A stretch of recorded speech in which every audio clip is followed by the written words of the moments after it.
Good morning. Welcome to the MSW hooding ceremony. My name is Randy Nettegard, and I am the MSW program director, and I get the joy of being kind of essentially the MC for this event.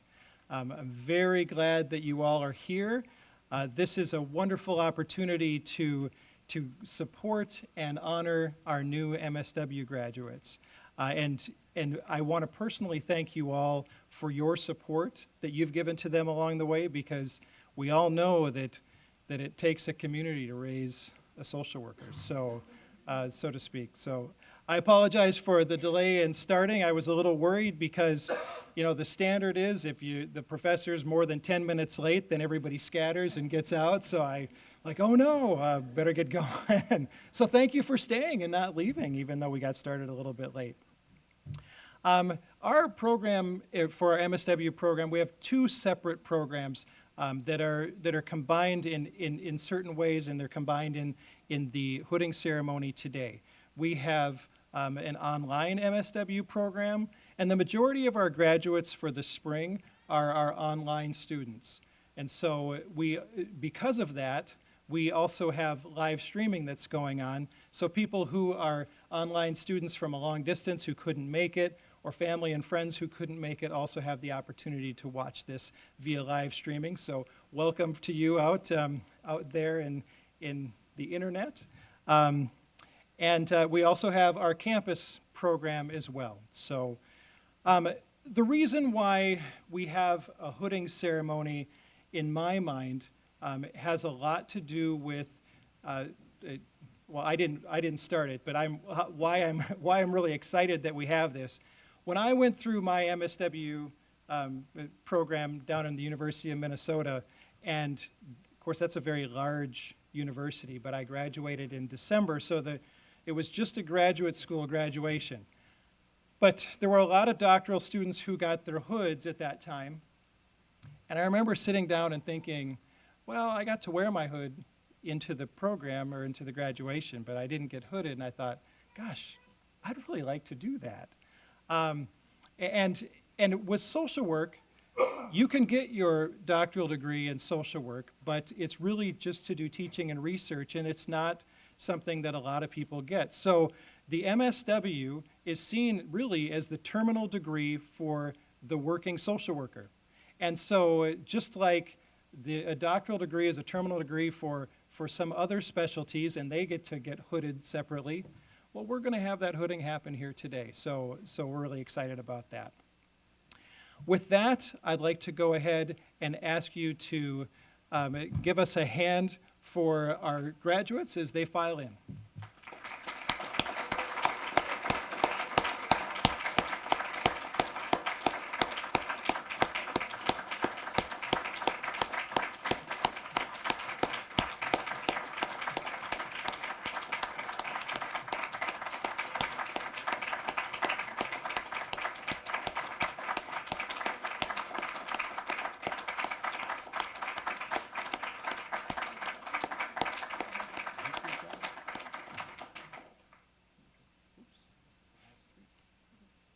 Go ahead and have a seat.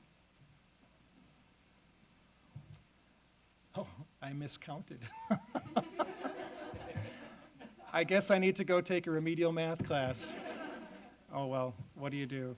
And I almost forgot to have them come on in. I mean, I have to write it down. Ask students to come in. So, all right. Well, with that, I'd like to go ahead and turn the floor over briefly to the chair of our social work department, Dr. Karen Lee Barkdal.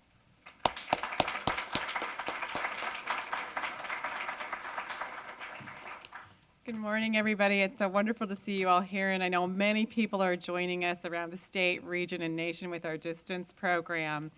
As Brandy was saying, this is also a large component from our distance program, and you know that some distance programs, maybe you don't get to know the students as well. Ours is very different. Those students show up in live structured classes 3 nights a week on webcam. They come and visit us on campus, and we go and visit them in field. So we get to know them very well indeed, and some of those students have been with us for 3.5 years if they entered through the foundation. So you're all very much a part of our family, and we know that you're with us, and your families and loved ones who are watching that stream ceremony are with us here today. Welcome, one and all. The graduate program is near and dear to my heart. Um, I came to UND as a faculty member in 2005 and became the graduate director in 2006 and did that for a number of years. So I care deeply about graduate education. I care that we turn out master's level social workers who are really ready for that degree of autonomy of practice that degree affords. And I know that you're ready for that challenge and that our program has prepared you well and that you all worked hard and had wonderful supports in your life so that you're really ready for this next step. And today, you just get to celebrate. So we're so happy to be here celebrating with you. Social work is a noble profession and a calling, and I firmly believe that. Been in this profession a long time, had many different career paths, and it worked with lots of different kinds of people. Never been bored for a second, and always just so proud to call myself not an academician, not a faculty. I'm a social worker, first and foremost, and then everything else comes afterwards. So I hope that you carry that message for me today. That's first. That's your identity. That's who you are. And then you'll have many roles as a social worker. Maybe it's as a therapist, as a hospital social worker, maybe you're in child welfare. Whatever realm you're in, please first and foremost know that you're part of a unique and noble profession. No other profession calls us to do the work that we do with such breadth and depth. We're in all kinds of fields and practices. We're working one-on-one with kids and family and elderly people. We're working in organizations. We're doing community level work. We're doing policy level work. We're supposed to do it all. That's a challenging charge, but I know that you're ready for that too. So from micro to macro, we know that we've also charged you to care about social and economic justice and human rights within your community, within your agencies, within the state, within the nation, internationally. Again, that's a unique charge and not something that every profession demands that you do. We've also demanded that you be change agents, that wherever you go, you're always trying to make things a little bit better. And wherever you go and whoever you work with, you're always deeply concerned with who's most vulnerable in those situations and how you can empower and improve those situations. So welcome as master's level colleagues. I'm so excited to celebrate with you today and to hear a little bit more about your independent study projects, because I still get to do a few of those now and then. And so with that, I would like to introduce Dean Gail Rue of the College of Nursing and Professional Disciplines. And before she comes up, hold your applause, because I get to go first and she got to go first at the pinning ceremony. I just want to say she's completing her first academic year as our dean. And she has been so warm, so welcoming, so nurturing and supportive, and so embracing of the social work profession that we're very excited to be part of that college and to have her mentorship and her excitement and passion about what we can do together with interprofessional education. And so our college is on the move. She's a wonderful leader, and she's come to both our ceremonies today, for which we are deeply grateful. Dean Rue.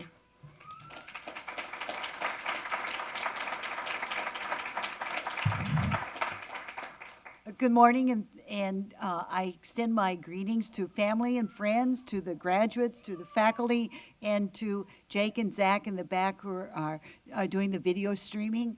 I really do welcome the idea of the campus without walls, and we really have done a good job to try to accommodate students in distant regions. So I am very pleased to know that we'll have the video streaming, and I hope that the people out in the cloud will enjoy our celebration here today. I just have a few brief messages of the sense of community. I really would like you to leave with the two words. One is the C words, is sense of community. This past journey has in some ways been about you, and so it should be, but I also want to send to you the idea that really make sure that you appreciate and have a sense of gratitude for those people who are in your family, your friends, your loved ones, your pets, and children that have really helped support you, because it'd be nice for you to be able to give a little bit more back to them now. The other idea is the collaboration. I didn't really know this was going to happen, but in between the two pinning ceremonies, I did go out and sit on the couch and kind of put my feet up, because it's been somewhat of an extravaganza over this graduation week with multiple events.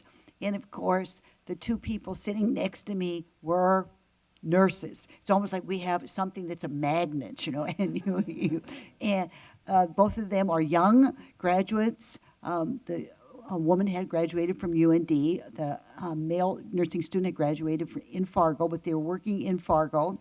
I asked them about their positions and what they were doing. They're both working in oncology, which is a relatively demanding field, as clients with cancer are entering into a hospital-based system for treatment. Much of our treatment now is done in the community, and the social workers are very well prepared to serve in the community.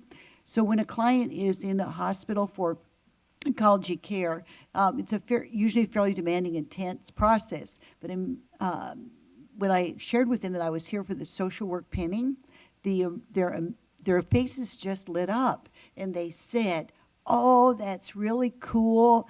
You just don't know how much we appreciate and work with the social workers in the field of oncology." So in some ways, truth is stranger than fiction. I just happened to sit down, and they were raving about the collaboration that they feel with the social workers, and so I think you deserve to know that.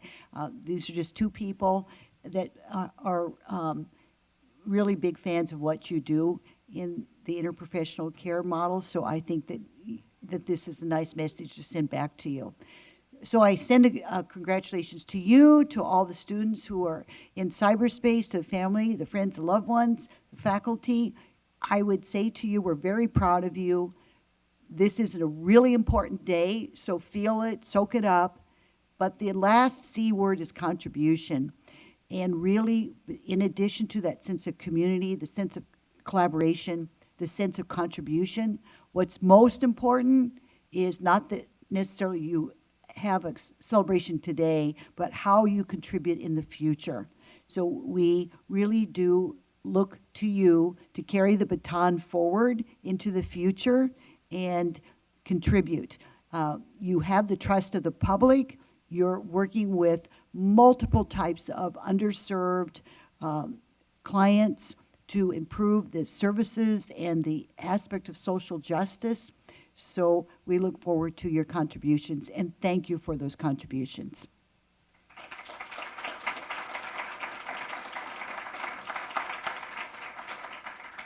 Thank you, Dean Rue. Now we get to listen to a couple of our faculty members. The first faculty member who's going to speak to you today is Dr. Brett Weber.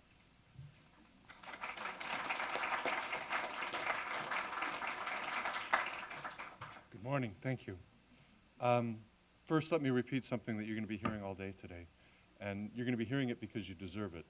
It's a wish of respect, praise, admiration. Congratulations. Yes? Congratulations to you. And of course, that congratulations is for your family members, partners, those who are here today, those who maybe aren't here today for whatever reason, and everything that they've done to help you get here. Things that you know that they did to help you get here, and things that maybe you didn't know that they did to help you get here. Everything in life is, especially everything in social work, is kind of a big group project. And getting you here today was in many ways a big group project. So I'm going to ask you to stand up, turn around, look in the eyes of those people, maybe get a little teary-eyed, and give them some applause for congratulations, please.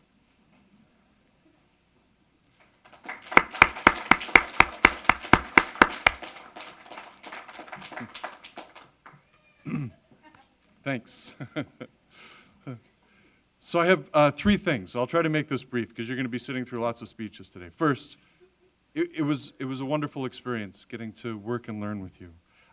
You gave me new insights about practice, and you helped me better articulate old positions, things that I thought I knew so well. You helped me to understand in new ways. And so thanks. Thanks for all you've taught me and for listening to me one more time today. Thanks for that, too. The short period where we were teacher and student, it's over now. Now we're colleagues, and we're going to have long years of learning and working together as fellow social workers, and there's plenty of work to do. I'm excited about the work that we'll do for the state of North Dakota, for the region, and nationally and even internationally. Nationally, some of your work is already extending nationally. And I look forward to the things that you'll continue to teach your old teachers, so thanks for that. Second, you now have a graduate degree. No one can ever take that away from you. Your MSW places you among a small percentage. Only a few people in the world have a graduate degree. Even in the US, only about 8% of adults hold an advanced degree. That means that you'll make more money. Not as much money as a banker from Lehman Bank back in the 2007, but within not too many years, you will solidly be among the middle class. That's a comfortable, very privileged place to be. But most importantly, with that MSW, you get power. It's a double-edged sword. With more decision-making authority and more responsibilities, you'll also have both more chances to make mistakes and more opportunities for doing well. It's an awesome power. And by awesome, I don't mean totally awesome, although it's kind of cool to have an MSW, very cool. But by awesome, I mean this is a grand, almost overwhelming, even terrifying at sometimes, responsibility that you now have with that degree. Whether in terms of policy process and decisions, aspects of the ongoing development of best practices, or the management and administration of the agencies and programs that many of you will soon be running. You now have leadership responsibility. You can't just accept the status quo. You must think and work hard to make sure that all the systems in which we operate, personal, agency level, bureaucratic, governmental, societal, that you have an obligation to improve those systems, to be change agents, as Professor Bartel said. You have a responsibility that will continue every day for the rest of your life, to strive to make life better for the individuals, families, communities, and the larger society that you serve. Good social workers have paperwork to complete, but they don't make that paperwork someone else's problem. Good social workers help people navigate the bureaucratic realities that rather than hiding behind those bureaucratic processes. And good social workers ease the pain and help to strengthen everyone involved to deal with life's inevitable challenges. You must do that, but you must also work to create better systems to eliminate or at least minimize the unnecessary challenges created by oppression, disadvantage, and the simple foolishness that unfortunately continues to pervade much of the world. Go out and work on that. We are specially trained.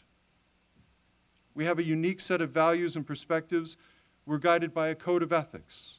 The combination of these things means that we are uniquely positioned and therefore have unique responsibilities to work to make the world a better place. We need engineers, we need lawyers, we need all of those other professions to make the world run. But when it comes time to sit down at the table, there's something about social workers that help to bring all of those different voices together. The concern about my favorite kind of pie, not strawberry rhubarb, person and environment, the individual, and the interaction with those systems.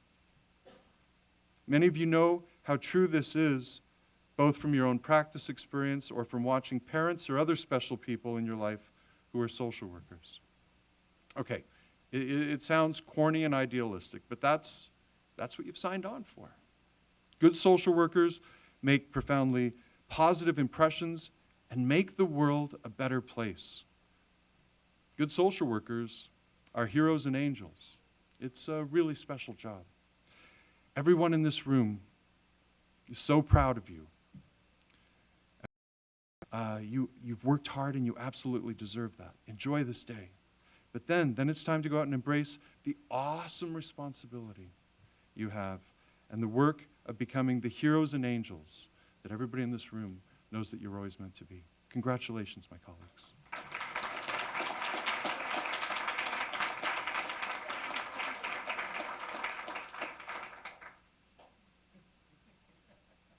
I'll sing, yes.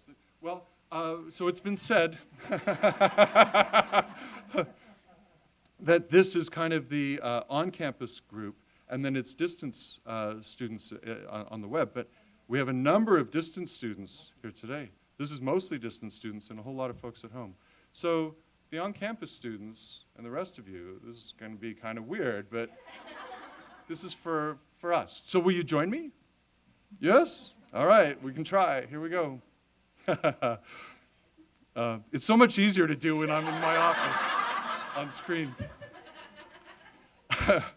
I'm so glad we had this time together just to tell a joke and sing a song. And before we know it, all our time is over. And now it's time to say so long. Good night, everybody.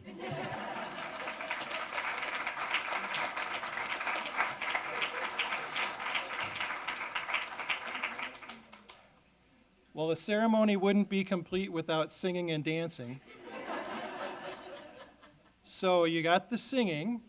Now for the dancing. Carol Schneeweiss, our distance program coordinator, is going to come up and say a few words.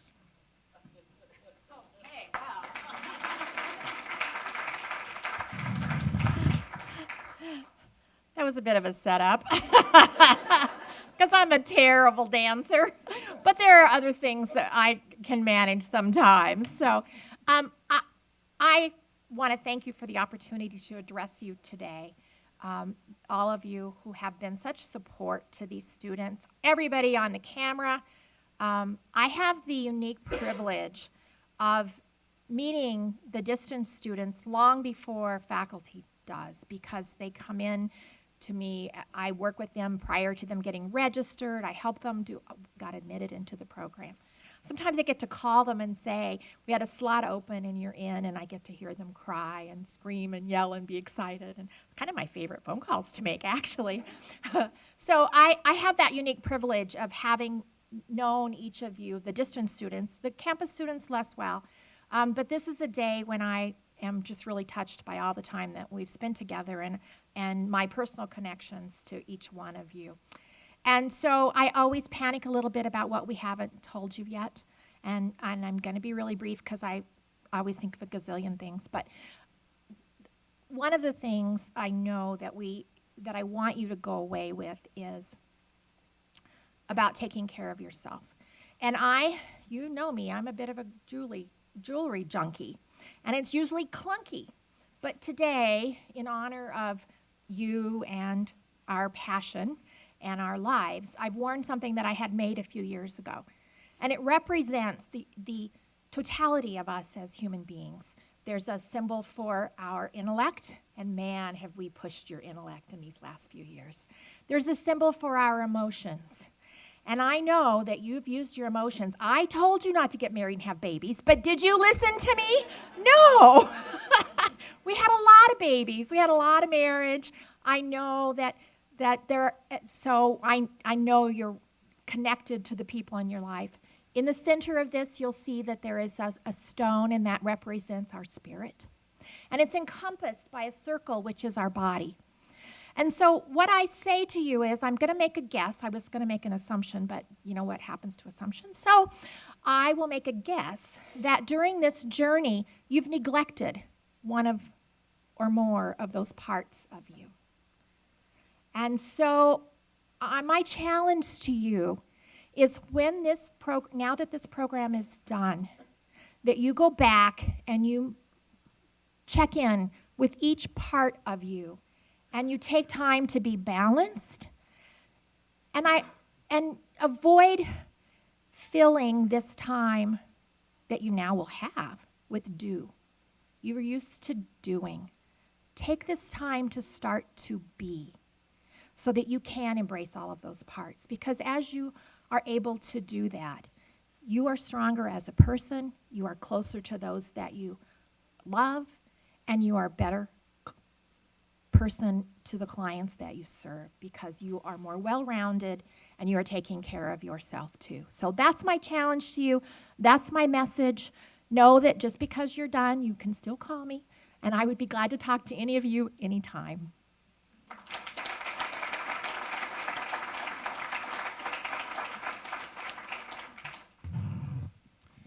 Well, we have two student speakers today because we have the two separate programs. And we thought it would be very appropriate to have one student from each program. So from the distance program, Melanie DeBailey is going to come and speak to you right now.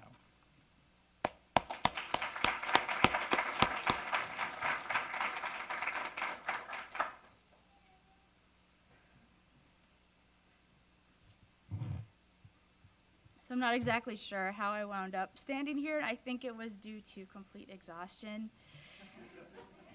in one of our classes, and no one else volunteering to talk. um, but if someone had looked at me 3 years ago and said that I would be here with all of you, I would have said that they were insane and that there was no way that I would do this ever again. And yet, I did, and we did, and it's been amazing. I've made incredible friends. Many of them are at home watching today. Some of them finished in December. Some of them are here. And we did this together. I don't think that we could have done this by ourselves. The support with the distance program was absolutely amazing, and we really were a class together, even though we were all over the world. And it's been a lot of fun, and I'm still a little surprised that I'm actually here and finished and standing here and talking with all of you and seeing everyone in their caps and gowns, and it's really exciting. And seeing our families here with us, it's been a long road, it's been hard, but we did it. And we do this together. Thank you.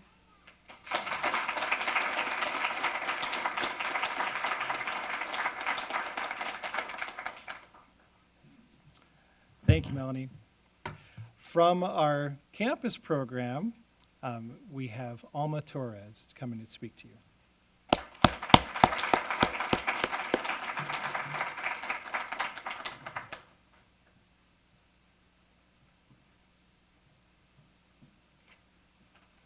Hello, I actually wrote a speech, so I'm hoping that it's not going to go too long.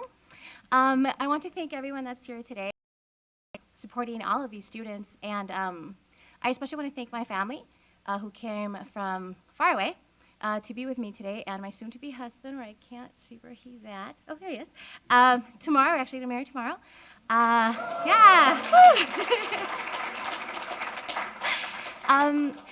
In a very melodic tone of voice, calming me down every time that I started freaking out, which I am sad to confess that it was quite often. I want to express that I am by no means a role model to follow. I simply did what I felt was my duty to do. It was my duty to accept the challenges that life brought forth, and not just accept them, but try with all my might to surpass them and do the best that I can. During the time of my internship, I worked with people who had been through a lot of difficulty to come into this country, to find for themselves and for their children a better opportunity of life. And who would I be then had I not taken advantage of both of my parents' struggle to provide my siblings and I with a better possibility than what that they had? And I felt that I wouldn't be someone that they could be proud of. So I set myself in a path which I felt I would be successful, which was higher education. And it was not because of my intelligence that I succeeded, it was because of my perseverance. My mom always said that I was bien necia, which means very stubborn in Spanish, and it's true. And it hasn't always worked to my advantage in over 83% of my life. I just made up that statistic, Professor Quinn. I'm sorry. It just makes me sound like I really know what I'm talking about. So I think it finally worked, the fact that I was so stubborn. So I finally learned that life stops for no one. A hungry child does not wait to be fed when you have an essay to write. The clock doesn't wait for you to punch in on time because you were held up with schoolwork. I think that it's what you do and what you don't do. And we chose to complete our assignments, to cut back dangerously low on sleeping hours, to eat ramen noodles for months at a time. And today we can say that all of those experiences were not only worth it, but they made us stronger, knowledgeable, and hopefully more mature. I have advice to give for everyone in this room, especially for myself.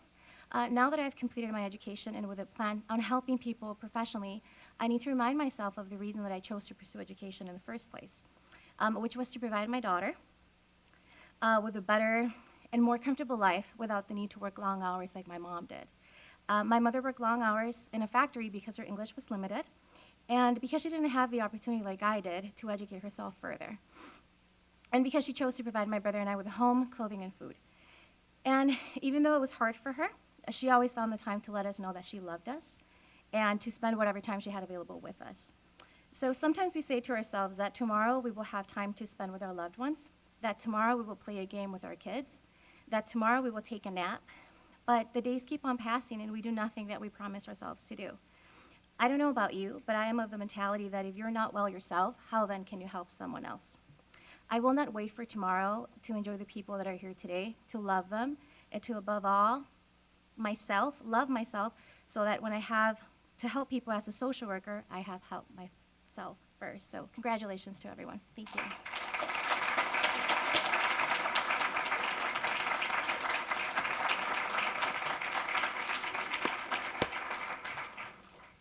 Thanks, Alma.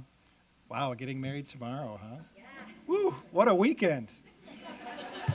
I'll tell you. All right, so now comes, I mean, this has all been great fun, but now comes the fun part, I think. So what we're going to do is we're going to hood our graduates. What you'll do is each one of you will come up as your name is called with your hood. Your advisor will come over here with you, and I'm telling you that so that if you want to be set to take pictures or something like that, the action will happen over here. So the faculty, if you'd like to go ahead and come on. Once you've been hooded, then if you would please go through your faculty reception line behind you here to shake hands with the faculty so that they can welcome you. We have several graduates that were able to make it here today, and I'm just thrilled about that. And we have several graduates who weren't able to make it through. So what I'm going to do is I'm going to read the name of each graduate, and I'll read the title of their independent study or thesis, tell you who their advisor is, they'll be hooded, and I'm going to go through that with each person because we do have some people that are going to be watching who, if they could be here, they would be here, and they deserve to have their name called out and their ISP title read. So we're going to go ahead and start then with Katie Allen. Her ISP title was an integrative literature review positing the utilization of EMDR for secondary traumatic stress, and I got to be her advisor.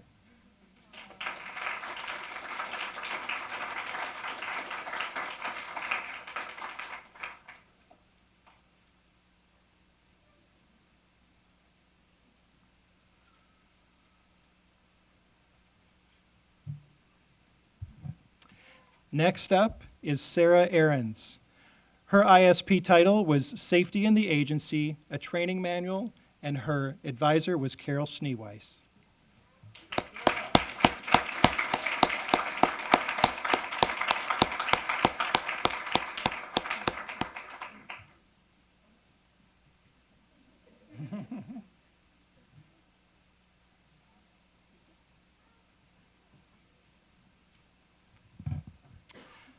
Not able to be with us today is Elizabeth Bean. Her ISP title is Caregiving for a Family Member with Dementia, the Benefits of Respite, and her ISP advisor was Ken Flanagan.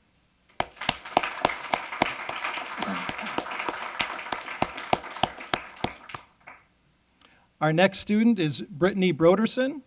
Her ISP title was Suicide Survivors and Postvention Services, and I got to be her advisor.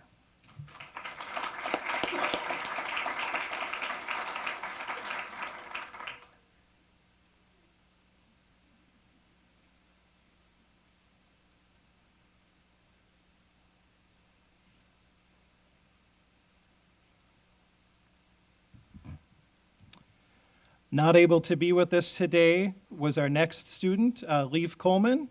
His ISP was Drug Legalization, Implications for Social Work Practice. His advisor was Ken Flanagan, and drug legalization, Ken? So, hey, you might want to talk to him later. All right.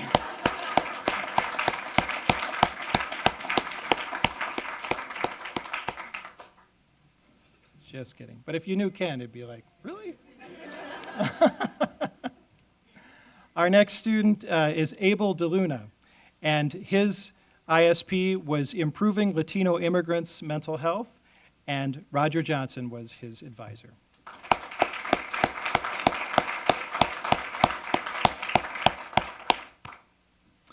Melanie DeBailey is the next student.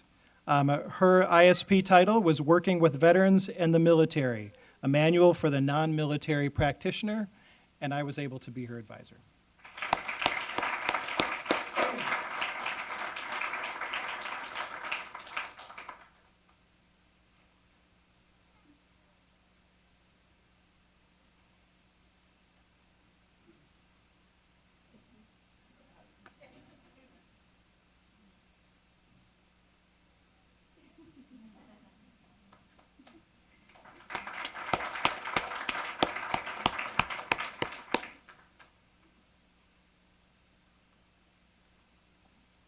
Our next student is Shannon Erickson.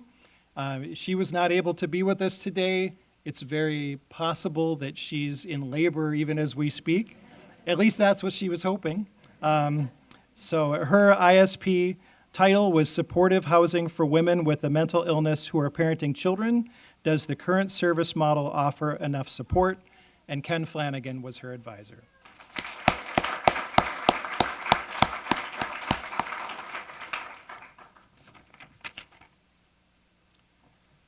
The next student who was not able to come with us today is Lauren Fig. Her ISP title was Exploring Best Practices for Substance Abusing Adolescents, and Carol Schneeweiss was her advisor.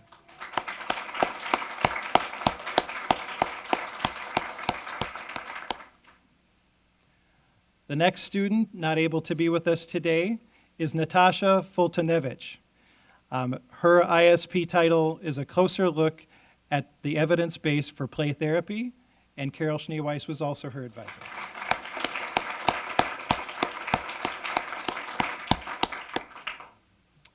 Catherine Fries is the next student that was not able to come with us today. Her ISP title was Effective Trauma Assessment with Very Young Children, and Carol Schneeweiss was her advisor too.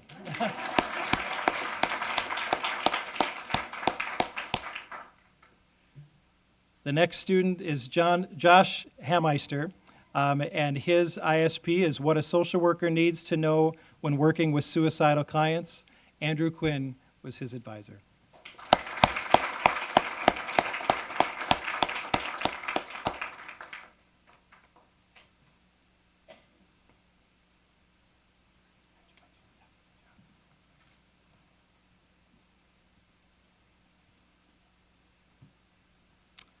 Pam Klein is our next student. Her ISP was an integrative review of hospice care in a nursing home setting, and Del Quest was her advisor.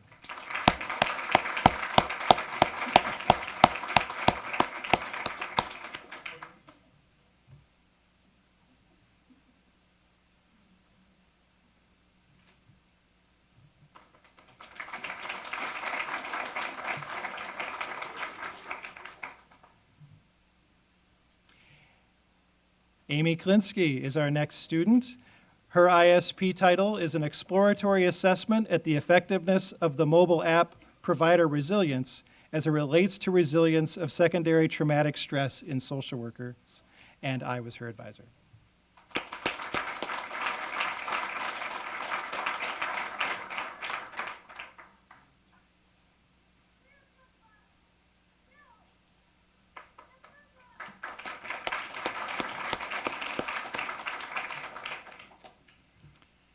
Tara Marshall is our next student. Her ISP title is The Effects of Secondary Trauma on Children of Veterans with Post-Traumatic Stress Disorder, and Melanie Sage was her advisor.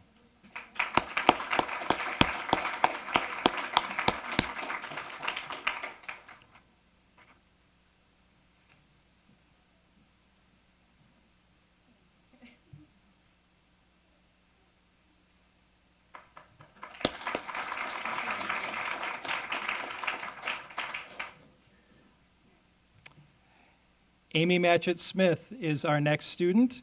Her ISP title is A Technical Guide on Facilitation of Groups for Populations Affected by Autoimmune Disease, and Del Quest is her advisor.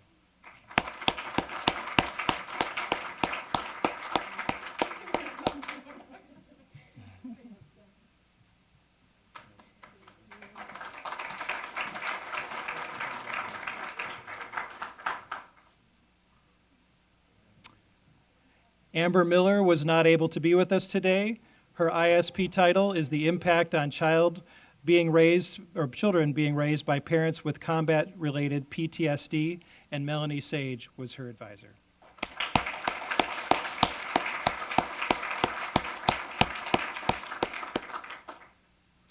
Nikki Nelson is our next student. Her ISP title was Rural Faith-Based Foster Care Recruitment, and Melanie Sage was her advisor.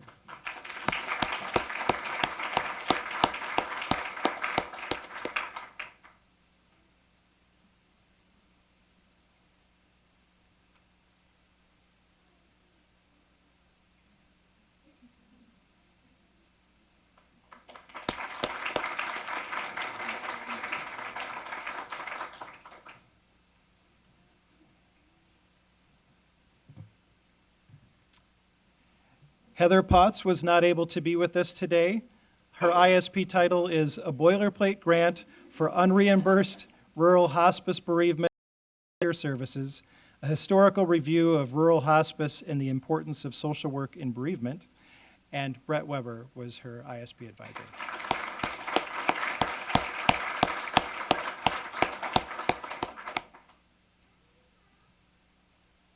Lindsay Peterson is here with us today.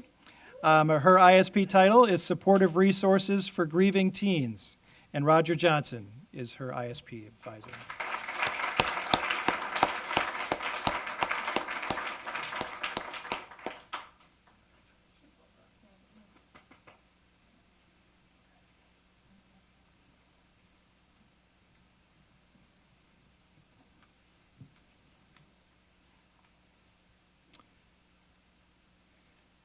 Josie Roberts was not able to be with us today.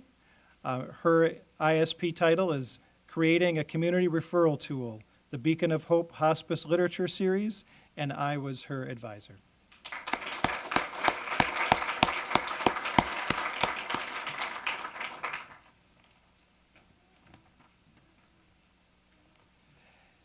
Ebony Roningen is here with us today. Her ISP title is Mindful Self-Compassion, helping social work students cope with stress, build resilience, and hone reflexivity. And Brett Weber was her ISP advisor.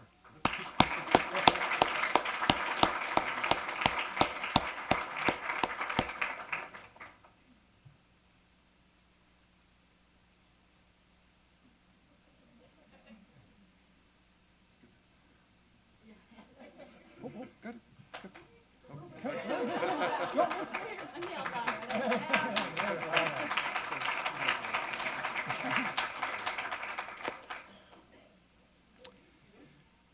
Tina Rube was not able to be with us today. Her ISP title is Emotional and Behavioral Health of Children Experiencing Deployment, and Melanie Sage was her advisor.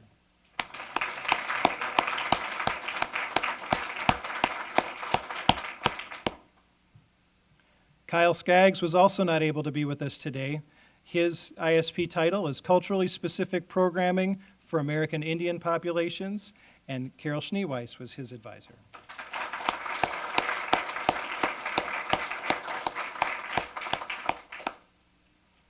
Talani Seabrook was also not able to be with us today. Her ISP title is Best Practices in Transitional Housing, a grant to initiate an anti-recidivism treatment program. Ken Flanagan was her advisor.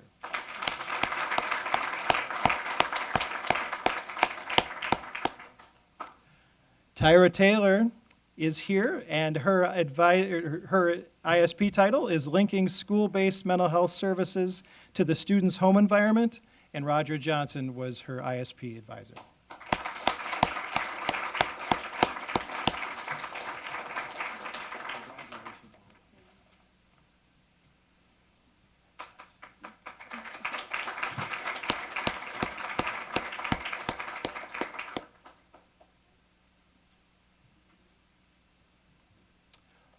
Alma Torres, she did a thesis and she wants to do another one right away. She had such a good time.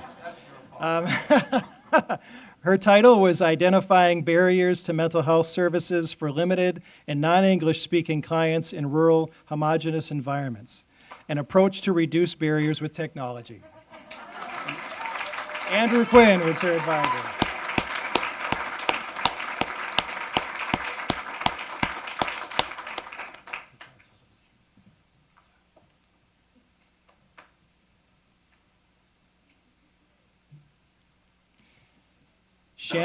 Shanna Urban is here with us today. Her ISP title, Domestic Violence Treatment Programs for Female Offenders, a Systematic Review, and I was her ISP advisor.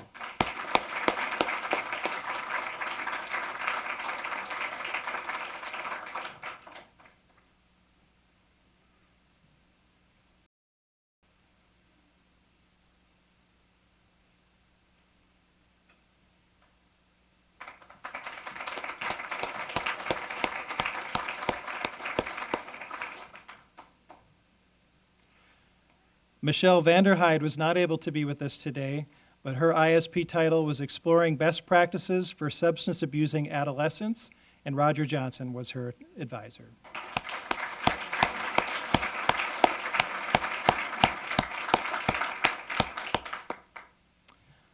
Last but certainly not least is Lori Walker. Her ISP title is the Clearfield Job Corps Mentoring Program, and Brett Weber was her ISP advisor.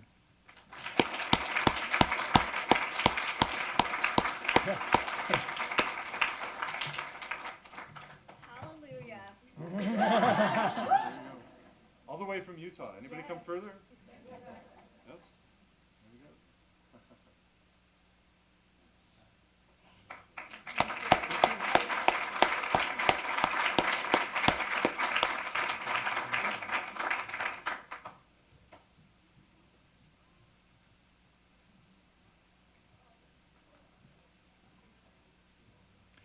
Let's have another round of applause for all our graduates.